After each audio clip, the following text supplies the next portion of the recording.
அம்மா என்னாச்சு? ஏன் இன்னும் டென்ஷனாக இருக்கீங்க? கதிர், உனக்கு என்ன நடந்துச்சுன்னு தெரியாதா? என்ன பிரச்சனை மாமா? சொல்கிறேன். இதுதான் பிரச்சனை.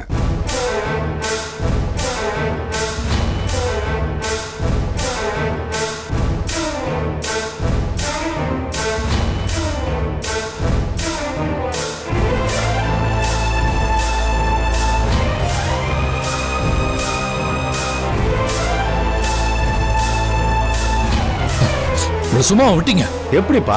அங்க நானும் இல்ல, என்ன செய்யறது?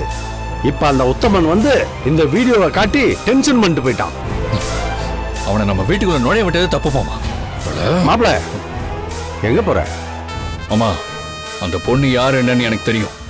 எங்க அம்மாவை மறுபடியும் அவமானப்படுத்திருக்கா. அவளை நான் சும்மா விட மாட்டேன். ஏன்டா தப்பு செஞ்சோன்னு அவ வருத்தப்படுற மாதிரி செய்வேன். அம்மா கிட்ட அவளை வந்து பப்ளிக்கா மன்னிப்பு கேட்க வைக்கிறேன். கதிர், ஏண்டா இந்த அடிதடியை தவிர வேற எதுவுமே உனக்கு தெரியாதுல்ல?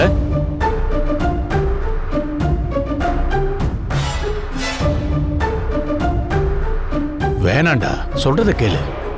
இப்படி பொறுமை இல்லாம பண்ற ஒவ்வொரு காரியமும் நமக்கு எதிராக தான் திரும்பும். டேய், நீ கொஞ்சம் பொறுமையா இருடா.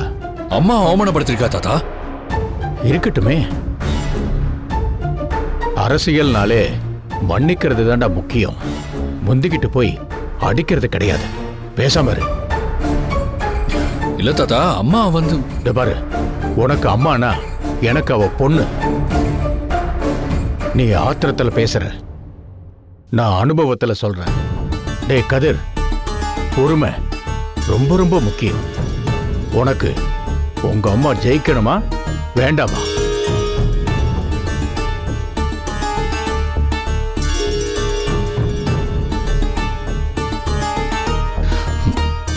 சரி தாத்தா, நான் அவளை ஒன்றும் செய்யல.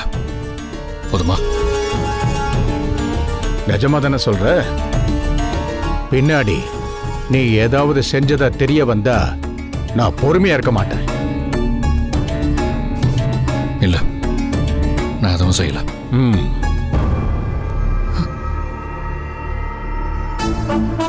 நேரடியா அவளை ஏதாவது செஞ்சாதானே உங்களுக்கு பிரச்சனை.